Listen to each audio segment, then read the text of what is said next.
fighting for humanity and against globalism, one mind at a time. It's the Freedom Link with Joe Joseph. Welcome, everybody, to this edition of the Freedom Link, this 27th day of January, 2016. I'm Joe Joseph, along with Johnny King and Gwen Caldwell. Guys, how you doing tonight? Exactly, John. I mean, right on cue, dude. I mean, you are the bomb. Go ahead, Gwen. Are you there too? No, what are you doing? John King impression? Okay. No. Okay, also joining me tonight, Kev Baker. I'm here, Joe. Don't worry. I'm here. And Kriston Harris. Oh, the rundown represented over here. Hey, it's nice to join you. I don't normally get days off, so I'm glad to be able to join you guys for some quality intellectual conversation. Should be a fun show. It's like a nail bat to the brain. That's right. Our special guest tonight is Anthony Patch, anthonypatch.com. You got to go there today. Check out all the books he wrote. Fantastic stuff. And tonight we're going to be getting into a multitude of things. CERN is definitely on the plate, as Tony always ends up melting my brain to some sort of extent, and it takes me a while to smelt it back into shape. So it's a long story. Anyway, Tony, welcome to the broadcast. Hey, thank you, Joe. I appreciate you letting me jump in here with you tonight on your program, and I think we will go into some new territory tonight. I love new territory, Kev, because, well, you know, it's always good. It's like, I put Tony on par with the Chris Everard, where he's talking and you just end up kind of getting sucked in to the point where you can't stop listening. As we're going to quantumly tunnel to the core of the problem. And that really is going to tie in with some of the stuff that we're going to be covering tonight, because we've been talking about these earthquakes and volcanoes popping off, Joe.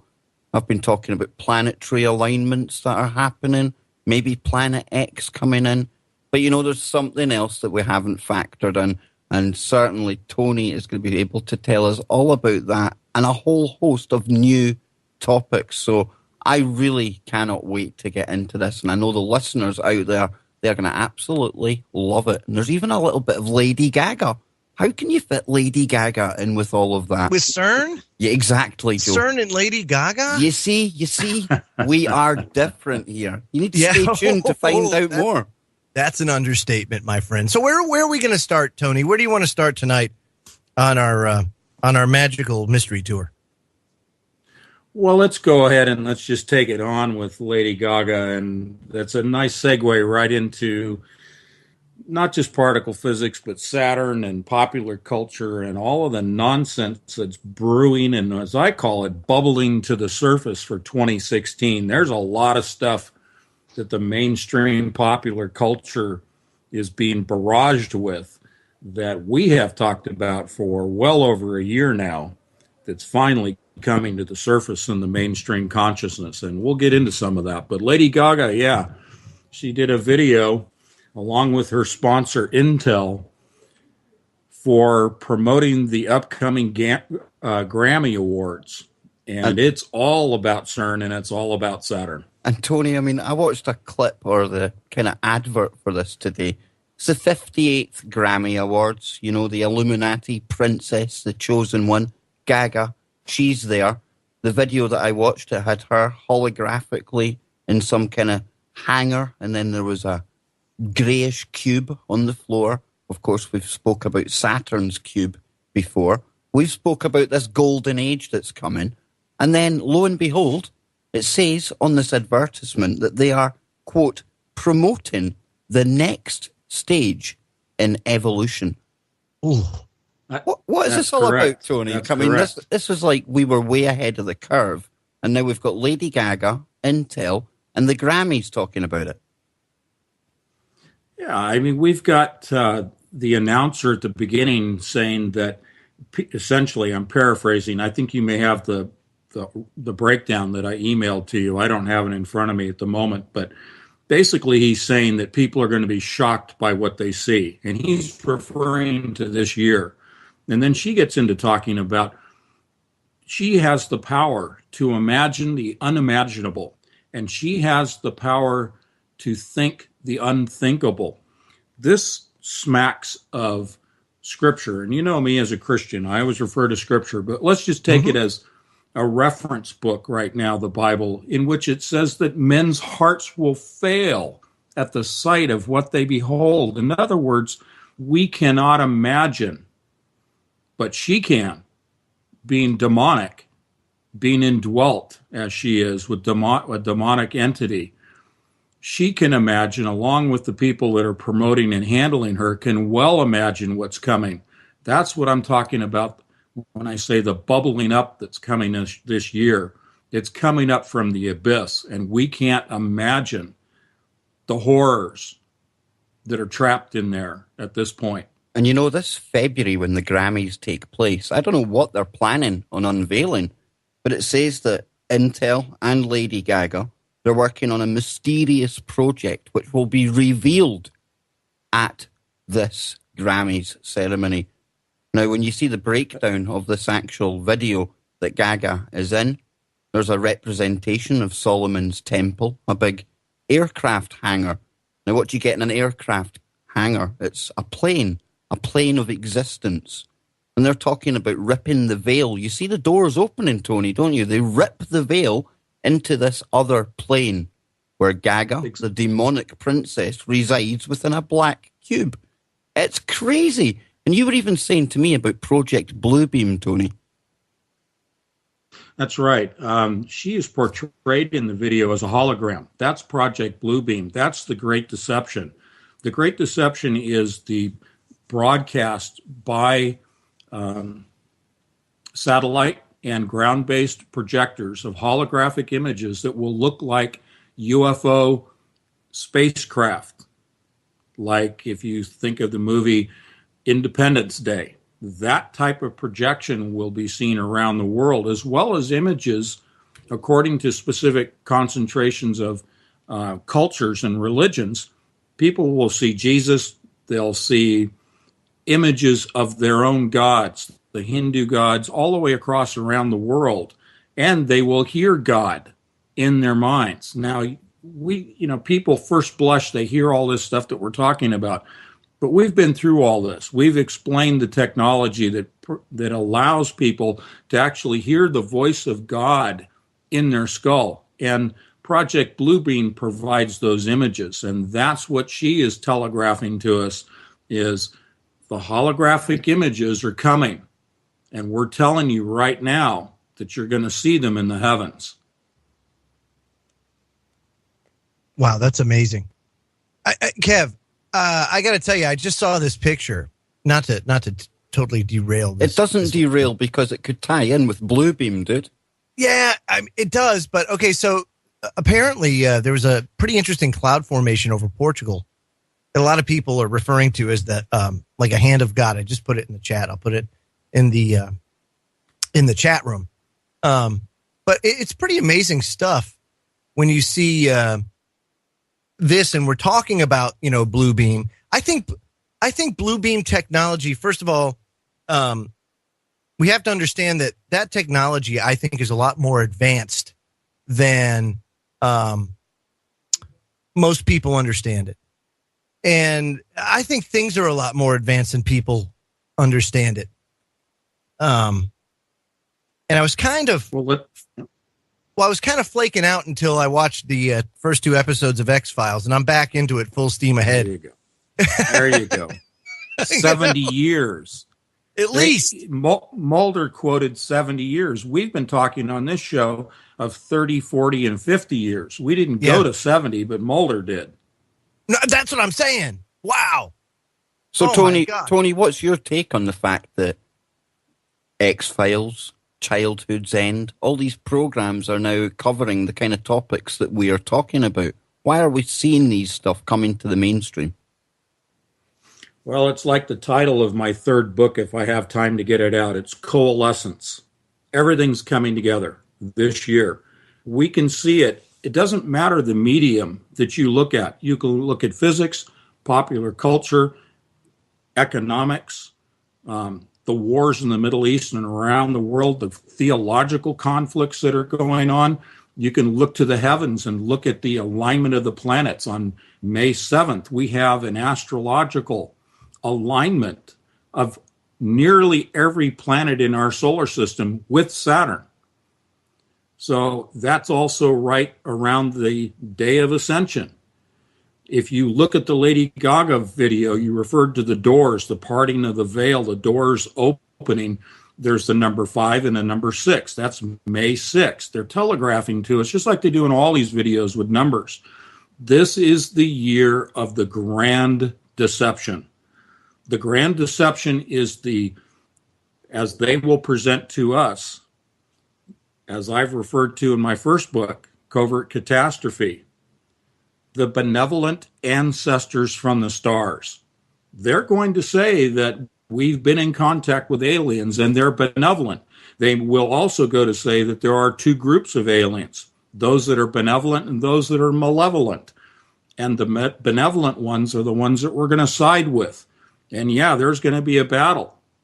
And it's all about the grand deception this year. And we've been talking about opening the gates of the abyss and letting this interdimensional army, for lack of a better term, back into our plane of existence. Now, one way we were speculating they were trying to do that was CERN. And of course, Tony has been the man that has come on here and educated us so much and kept us ahead of the information about that. And just recently, you mentioned the planetary alignments there, Tony. I've been looking at these earthquakes and volcanoes that have been popping off. And of course, we've got an alignment in the sky happening right now. And I was missing something, really. And you had emailed me as to what may well be the cause of these increased earth changes and the sounds in the sky. And you published an article on that topic, and I'd love you to share with the listeners what it is that could well be causing that right now. Well, it's a topic that's been brought up many times in our discussions, and we're going to go back to talking about good old strangelets, the quark-gluon condensates. Ah, yes, those mini black holes. The mini black holes, yes, indeed. And they have the characteristic like a black hole, because I call them the cousin of the black hole, even though I think we've agreed that black holes are theoretical. But as an analogy, strangelets have a characteristic in which they are stable matter and they attract all other matter, which by definition is unstable, attracts unstable matter, our normal everyday material. Let's talk about the material that the Earth is made of.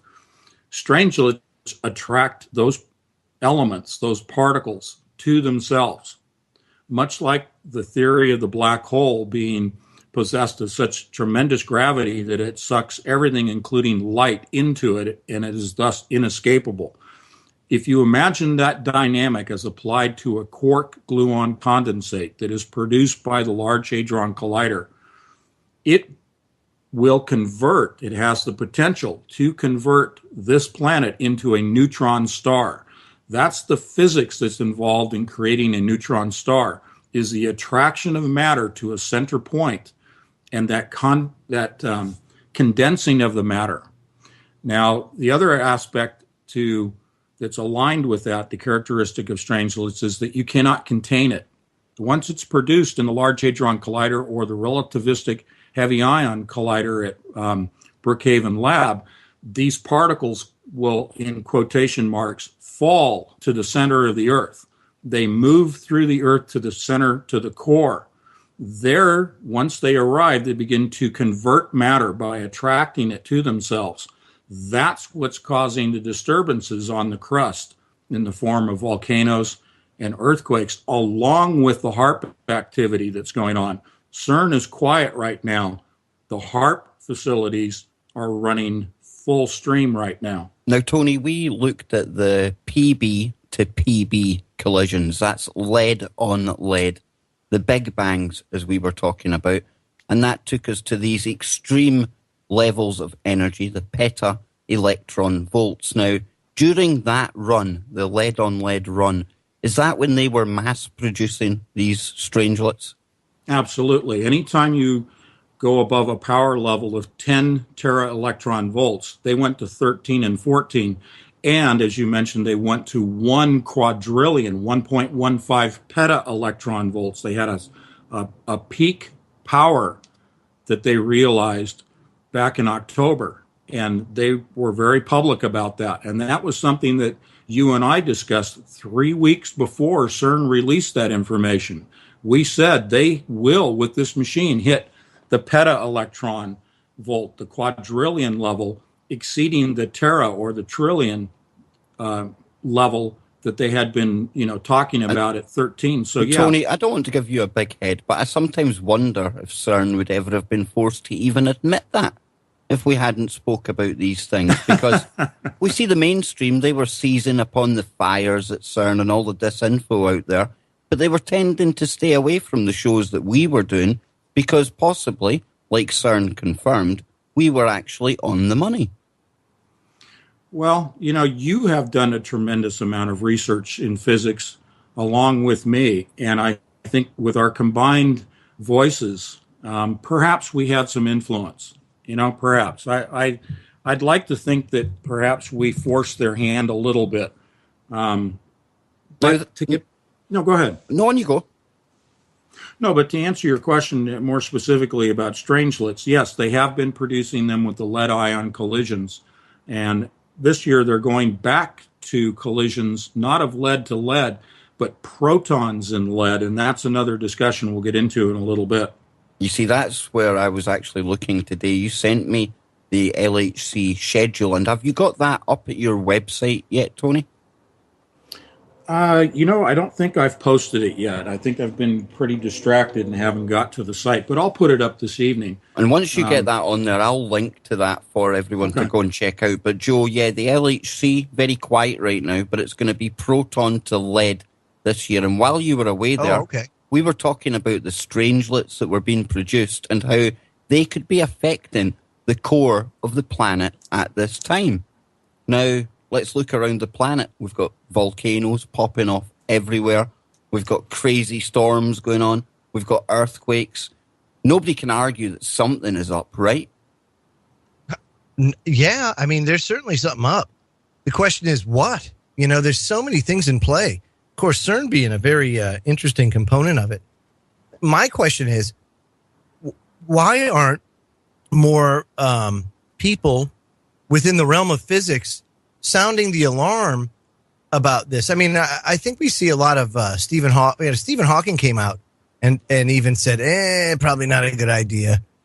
But at the same time, it doesn't, nobody's heeding the warning, It's fear. I think there's very few people that really understand what's going on there. I think that's a large issue too. If you only have a very select elite who really know what's going on, it's really hard to really express that to the public and put it in layman's terms. I think that even for a good scientist, what they do at CERN is very difficult to understand when you start getting into the technical aspects of it. So I think a large part of it is the education and the level, the breakaway level between the scientists working with CERN and other scientists who do not. Very true. Very true. If you look at the work of the guys from the Electric Universe, the Thunderbolts project, I always bring them up. But the point of bringing them up now is that they are a breakaway group of scientists. Now, they're not necessarily talking about CERN, but they are talking about the physics that is really taking place in the universe, which is the electric universe model, electromagnetism, etc., versus the nonsense that CERN keeps pumping out about the gravitational model and talking about all of these particles related to the gravity model. The point I think that we want to make here is that, one, you have a fear-based culture within the science community, meaning the fear of loss of funding, the fear of being kicked out of the group, of being ostracized, the fear of losing your career. That's a big player. The other big player that is under the surface that we've talked about before as well is the occult aspect to this. And that goes to, this is going to sound bizarre, but this goes to the realm of mind control. And I'll just drop that on your lap for a moment. Damn it. Was that? Yeah. Okay, Kev. So if it's all about mind control, well, one of the many facets, or one of the major reasons why, is mind control. And then you look in parallel with a lot of the other technologies that are being rapidly developed. Wow. I mean, it's really kind of staggering. We've, in the past, Tony, we've talked about the Human Genome Project, Mm-hmm. Dr. Craig Ventnor, being able to use the 4 base chemicals and grow organs, grow bodies for, vessels, if you will. Sure. Isn't it interesting that a lot of this is coming together? Like you said, that this could be the year. CBS News even put out a piece today talking about we could be a decade away from a pill that you swallow that makes you live forever. That's right. And you have Bill Clinton with Dr. Ventnor a couple of months ago coming out mainstream right there on CNN talking about, and it was a whole 1-hour show talking about human longevity, about immortality. This is bubbling to the surface. They are getting everybody ready for the grand adoption of all of this stuff that we've been talking about, that we've been slammed as conspiracy theorists, as wacko, as pseudoscience, purveyors. And yet all of the things that we're talking about are in January alone already coming to the surface. Imagine as we get further into the year how much more is going to be revealed, all for the purpose of, and painted in a nice little warm and fuzzy package as something that the masses will say, oh, this is a great advancement in science. Yeah, let's have immortality. And Tony, they don't understand the consequences of that. Are they pushing for this at this time because of this alignment that's going to be coming up with Saturn? I would be going way out on a limb, but I do that a lot. Possibly. Let me just say possibly. I hate putting anything in terms of fixed dates and things like that. There's a possibility because we know that many of the experiments that are run at CERN are in conjunction, in alignment with what happens in the cosmos. They're very much into astrology and the power of the planets, and we've talked about their goal of recreating the golden age, a return to the golden age, by way of reconnecting electrically between Earth and Saturn. So that reigniting, there could be that reigniting of Saturn. And when we look at Bowie's death and the album that he left us with the black star symbology, and then we had the Economist cover and the World in 2016. They actually ask you to decode this, and it comes with a video. Now, during the actual introduction period, there's a subliminal. They're talking about the big stories for the year ahead. And for 1 second, they flash an image of 2 suns in the sky. Now, there's no accident there, Tony. Childhood's End, talking about this coming golden age. Add that to Gaga. It is all coming together. Yes, it is. And the discussion of Planet X. Now, we've talked about this as well. I do think that there is a lot of credibility to the concept of Planet X. Right now, it's not something that's visible in the visible light spectrum, but there are instruments that could detect it. But even mainstream science is saying they've not definitively detected and even located Planet X. But if we set that aside for a moment and talk about Saturn, this whole discussion of Planet X is getting people to start thinking about other planets and other possibilities, and they're getting them ready and comfortable for the reigniting of Saturn, the plasma envelope around Saturn that they want to recreate just like existed in the Golden Age, that they believe in, which is part of the Saturn worship. So they want people to accept it. So, Tony, would you then say that Saturn could be that second sun that could have been flashed? Yep. Could that be? And you the see second that in the sun movie of the sky? 2010. You see that at the end of the movie 2010. You know, the second movie in the series after 2001, A Space Odyssey, the second sun. It's all in the mythology, and it is all for the purpose of recreating the golden age that they believe in, because in their worship of Saturn, in the black sun worship of the occult secret societies. It's all about the golden age. And that's what CERN was built for. And let's go back. On you That's go, Chris. Aquarius.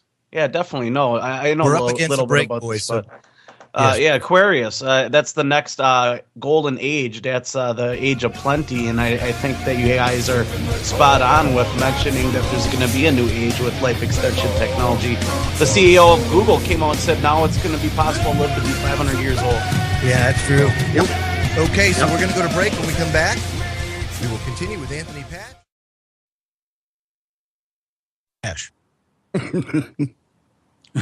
What was Where did that? Can I build on? Can I build on that for a second? Build Absolutely. away. Okay. Yeah, totally. Because Saturn and the Sun are intrinsically in alignment, if you will, theologically, or in these occult societies. So Saturn, you've defined the Sun a little bit. Let's define Saturn. It's also known as Kronos, the father of time in Greek mythology. He was the leader and the youngest of the first generation of Titans. The Titans, the leadership that I've talked about, that I believe is trapped within the prison, the cube of Saturn itself, that they're trying to free. But these were the divine descendants of Uranus, the sky, and Gaia, which is the earth. He, meaning Kronos, overthrew his father and ruled during the mythological golden age that we've been talking about, until he was overthrown by his own son, Zeus, and imprisoned in Tartarus. Now, when we look at the dollar bill, much has been made about, New World Order is written on the back of the dollar bill. Well, if you translate that, it says agreed to undertakings, a new order of the ages. Now, a lot of people translate that and just say that's New World Order, when in fact it means new order of the ages. And I'll stop there. Wow, that's fantastic. So, Kev, how does this all tie into gravitons? No, what? You're trying to get me to segue from there. All right, we need to go back a bit. We need to go back a bit, right? Because we were talking Planet X. Now, they've always speculated there was a planet out there because of the perturbations they found in the outer planets. So what you're saying is that Planet X is a intergalactic graviton generator, is what you're saying. Who knows who knows at this point? But the point is that they used to say, or we used to think, that there was a planet out there because of the gravitational effect that this other body was having. However, when we go to the electric model, something that we talked about with Dr. Brooks Agnew as well, well, gravity, that becomes a little bit murky and possibly even non-existent. So, Tony, what is it with this gravity thing? What is going on there? Well, gravity is a theory. It's never been proven. We've never been able to actually prove the existence of gravitational waves, nor the force, nor have we been able to prove the theoretical particles that physicists want to say are responsible for gravity waves and the force of gravity, which they call gravitons. Now, they claim just recently in their data analysis from the last run of the Large Hadron Collider that they might, I stress might, have found what they think are gravitons. Tony, again, nothing is definitive. How can you find something that is basically, I get this, it's massless? There is no mass to it. That is correct. That's how the theory. Can you find that? How can you find something that basically doesn't exist? Very carefully. Very carefully. You make it up. That's how. If there's no space, I mean, we've been taught in school that atoms and neutrons and all of that, they don't talk about the space inside of those. So when you look at the tetrahedron, which is the space, the structure of all the space in all living things, in the air, and particularly in water, which is sentient and has memory, how can we take that information and apply it to magnets or to gravity or something like that. Sure. Now, let me ask you, you said tetrahedron. Now, Kev and Joe, you know where I'm going with this. Oh, yes. Oh, Where did Gwen. you get tetrahedron from, Gwen? What's your backstory?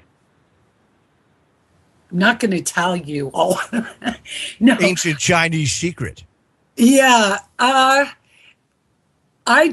happened upon some very old writings and I found it in there, and I started doing some research, and I truly believe that if there is a God particle, then that God particle is as somehow related, if not the tetrahedron, because it is absolutely in everything.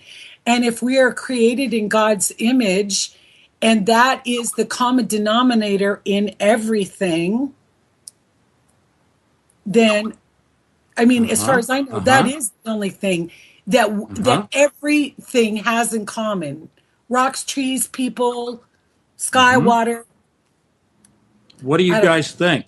You know what I've said about this. What do you guys think? I think she's right on the money. So far, so good. Well, you know what's interesting about the tetrahedron particles? It's shaped like a pyramid. Just throwing it out brilliant. Tristan, we're only laughing. Tony, Tell them why 64 tetrahedrons. Tell them why we're laughing, Tony. Come on. Why are you guys laughing? Okay. All right. My model of the universe. Okay, here's my hubristic fathead proclamation. I believe that the actual model of the universe is a sphere which contains or is comprised or constructed of tetrahedrons, and that the singularity, if you're going to hold to the theory of the Big Bang or even the expanding of the universe, the starting point was the simplest form that can enclose a volume. And there I'm quoting Buckminster Fuller. The simplest form that can enclose a volume is a tetrahedron. Thereby, the singularity should be a tetrahedron, and it expanded in a self-replicating process of expansion into what I use as a simple model. If you Google 600-cell tetrahedron, it will show you a geometric representation that I use as a simple model of what the universe really looks like. It's holographic almost. Yeah, I agree with you, Tony. Thank you. We're having a little fun with you, Gwen, but you hit it right on the head. You hit it right on the head.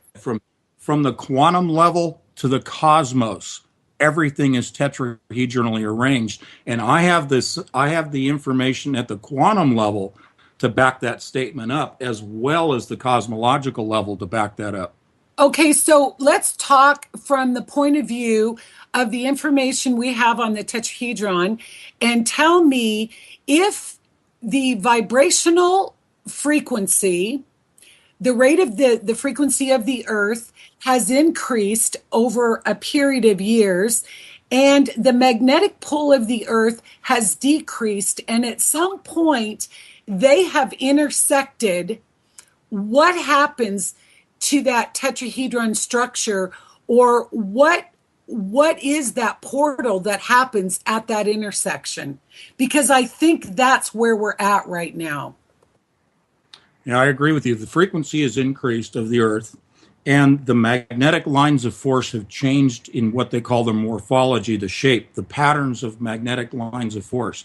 We're seeing the earthquakes and the volcanoes because the strangelets are causing not gravimetric waves, they're magnetic lines of force to increase. The magnetism of the planet is increasing, so are the harmonics or the vibrations, and we are seeing more tetrahedrons within the planet's core structure, geometric structure from the quantum level. We are seeing more tetrahedrons being formed because the planet is expanding just as the model of the universe expands. Now, Tony, with these strangelets that are down near the core and these magnetic lines of force, are they pulling in more neutrinos at this time?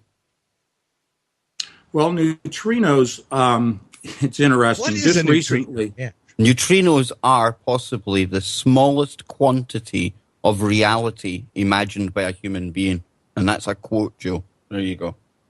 Wow, yeah. I'm writing it down, Professor Baker. This is phenomenal. Joe, Go ahead. Go ahead. Joe, do you remember? I don't remember who our guest was that we had on the show, but he was talking, and I just remember that he was talking about the dimensions. And I think the dimensions are relevant to this too, because Sure. at some point the dimensions have to intersect or collide. But remember, Joe, I asked him, how far apart are those dimensions? And I will never forget what he said. Take your thumb and your forefinger and pinch them together as tightly as you can.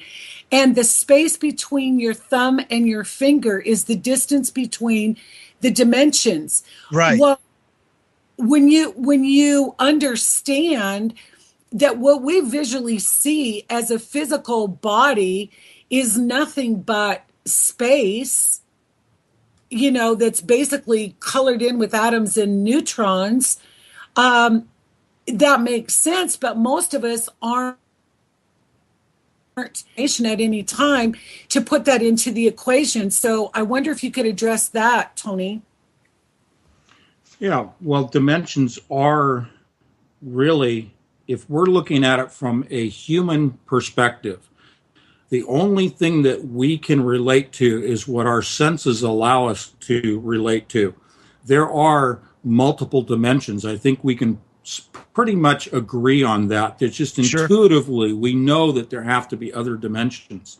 But what we see as physical particles and energy and waves of energy and frequencies of energy are only things we relate to as a human being. If you take the human element out of that, the question then is, do those dimensions and other types of elements exist? Yes, they do. So we have to always remember to be objective and take ourselves out of it. But multiple dimensions do overlap. They do intersect with each other. They do relate with each other, because particles that we can observe in our frame of reference of being humans, we can see particles that interact with each other. Think of chemistry. The dimensions are no different than chemistry and chemicals and elements interacting with one another. And it takes us back to this Gaga video, because it's this ripping the veil again, Gwen. They're trying to rip that little gap between your fingers apart to get to this other dimension. And Tony was talking about these fallen ones being inside Saturn, almost like imprisoned there. And in this video, again, Tony will back me up, we have Gaga imprisoned inside the cube. It's all coming together at this time now. What it means, what we're going to see this year, we can only speculate, guys, at this point. Yeah, very true. But they are trying to warm up the crowd for something. Go ahead, Gwen. Well, one thing that I know too, as we age, we are able to see less and less array of color, just by virtue of aging for most of us. What we see as far as color, which equates to frequency, is much different than what children see. So if we, as we age, and we're not being helped with the stardust that they're spraying us like cockroaches with every day, but we're being impacted by our environment and in our aging process. But still, if you're eating organic foods, and you're eating whole foods, and you're drinking purified water, and you're doing those things that keep your vibrational frequency, which I believe are more tetrahedrons, you're building your cells, that's what they are. That is the building block of every cell in your body. Then I think, let's see.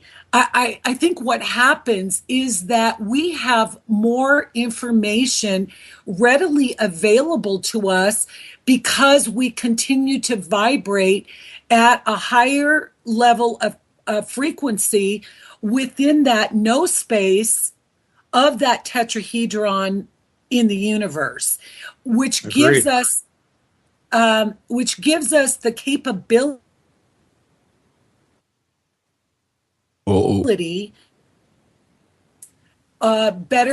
easier to comprehend what's really going on around us without being influenced by the weight, the excess weight of the dimension that we're living in. I don't. Is that making any sense? Yeah, I'll make it very quick.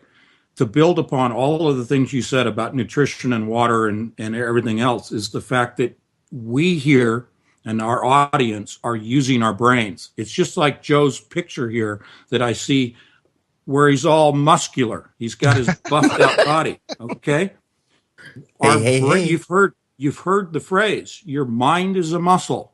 If you use it, it gets stronger. If you're using your mind and you're doing critical thinking, which a lot of people have lost the ability to do because of environmental and sociological and other aspects, but if you're using your mind, you're exercising it, you're building tetrahedrons within your synapses, then you have a stronger mind and you do vibrate at a higher level. Absolutely. There you go, Joe. Well, no, I think we talked about it during your show, Kev. You know, how about we could just be terminals really in the grand scheme of things that are connected to the cloud, you know, and that, again, I found it very humorous for scientists to say, well, 2.6 petabytes, that's about the extent of the memory storage of the human brain. Well, if our consciousness right now, be it God-given or whatever name you want to put on it, let's think of that as almost like the most immense cloud available. We all tap into it, right? With these quantum computers and things, possibly they're trying to create a fake cloud, a false consciousness that is going to be taking over us. Well, robots are going to need that to interact with humans. That's the whole transhumanist movement. They now have headbands where, Kev, if you wear one and I wear one here in the U.S., we can communicate through our thoughts.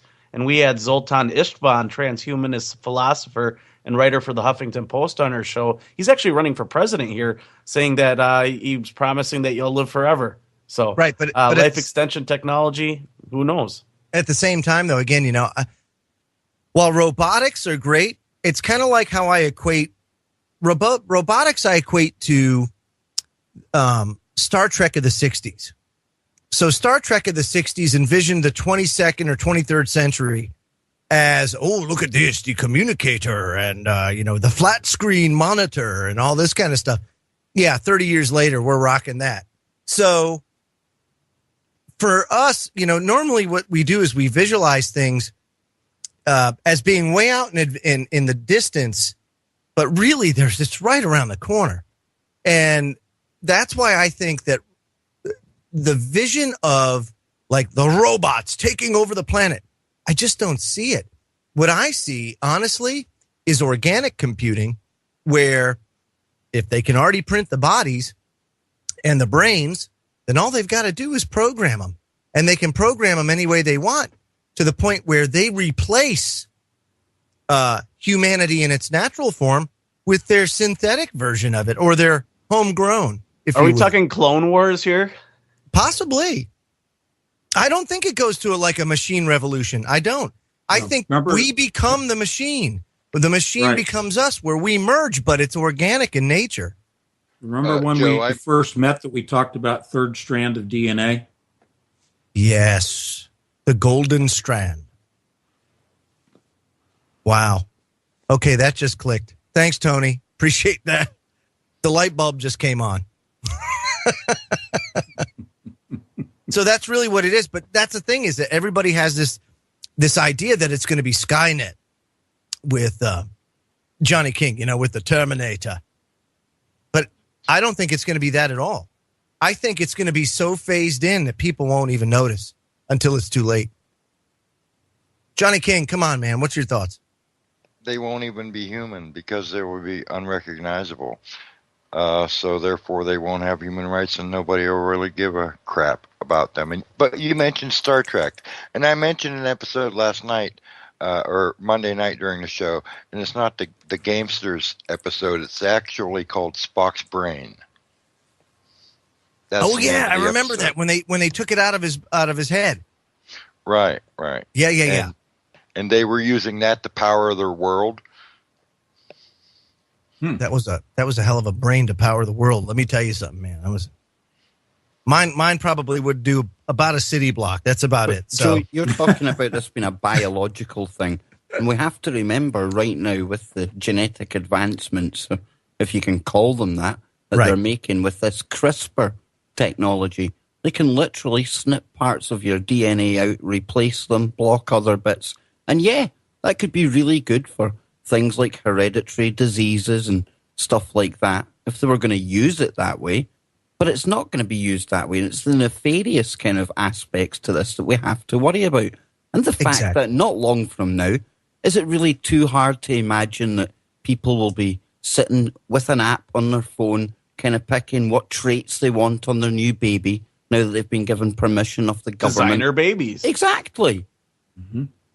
It's brave new world stuff here. Well, what's it going to do for vaccines? They'll be born with no illness, right? And of course, Christian, if you don't take the vaccine, that will lower your social credit score, which will lower your chances to get another designer baby. And it's just like the CBS News article said. It was take a pill and get immortality. Like the gene therapy is via a pill. So then it's made out of babies. Well, it's not that far of a long shot. Then just kidding. Vaccines. No, you won't. Why do you think that they're so insistent on giving infants at 2 months old vaccines? Why do you think they're spraying us? Why do you think they're putting chemicals in our water? Every single thing, the genetically modified food that we eat, it's all to prevent our naturally occurring frequency to be diminished so that we don't reach that level of consciousness where we wouldn't, say, maybe be divided into camps. Maybe we would be peaceful. Maybe we would, have a higher aspirations for a peaceful, cooperative, way of living, a way of building community and all of that. They don't want that because they lose control. Because the minute we do that, we don't need their systems anymore. And so they go away. So the only way they can be relevant is to keep us in need of them. And that's how they damn well do it, I think. And if we're here to be human and here for a reason and experience, if this body's got a life expectancy, isn't that been subhuman if we start tinkering with that? Go ahead, John King. Thank you. You guys keep talking about immortality. That's something that we are never going to obtain. Not to say that we're never going to get there, or they're never going to get there, but that immortality, living to 1,000 exactly. deal, it's not going to be for you, me, or me. It's going to be for them. They're just telling you that they're going to become gods. Right. And we're basically just going to live, in the mega farm, just like chickens, basically. And that's it. We're disposable. We're there for a purpose, and then that's it. You're done. You've served your purpose, gone. And that's where it's headed. I mean, fast and furious. With that said, hour number 1's done. Hour number 2's on the way. More.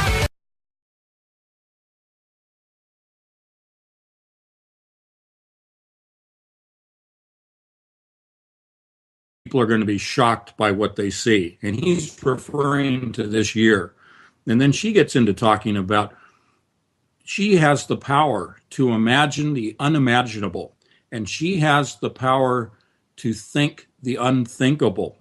This smacks of Scripture. And you know me as a Christian, I always refer to Scripture, but let's just take it as a reference book right now, the Bible, in which it says that men's hearts will fail at the sight of what they behold. In other words, we cannot imagine, but she can, being demonic, being indwelt as she is with a demonic entity. She can imagine, along with the people that are promoting and handling her, can well imagine what's coming. That's what I'm talking about when I say the bubbling up that's coming this year. It's coming up from the abyss, and we can't imagine the horrors that are trapped in there at this point. And you know, this February when the Grammys take place, I don't know what they're planning on unveiling, but it says that Intel and Lady Gaga, they're working on a mysterious project which will be revealed at this Grammys ceremony. Now, when you see the breakdown of this actual video that Gaga is in, there's a representation of Solomon's Temple, a big aircraft hangar.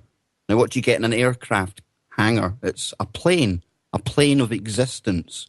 This for 2016. There's a lot of stuff that the mainstream popular culture is being barraged with that we have talked about for well over a year now, that's finally coming to the surface in the mainstream consciousness. And we'll get into some of that. But Lady Gaga, yeah, she did a video along with her sponsor Intel for promoting the upcoming Grammy Awards. And it's all about CERN and it's all about Saturn. And Tony, I mean, I watched a clip or the kind of advert for this today. It's the 58th Grammy Awards, you know, the Illuminati princess, the chosen one, Gaga. She's there. The video that I watched, it had her holographically in some kind of hangar, and then there was a greyish cube on the floor. Of course, we've spoke about Saturn's cube before. We've spoke about this golden age that's coming. And then, lo and behold, it says on this advertisement that they are, quote, promoting the next stage in evolution. Ooh. What is this all about, Tony? That's I mean, correct. this was like we were way ahead of the curve, and now we've got Lady Gaga, Intel, and the Grammys talking about it. Yeah, I mean, we've got the announcer at the beginning saying that, essentially, I'm paraphrasing, I think you may have the breakdown that I emailed to you. I don't have it in front of me at the moment, but basically he's saying that people Fighting for humanity and against globalism. One mind at a time. It's the Freedom Link with Joe Joseph.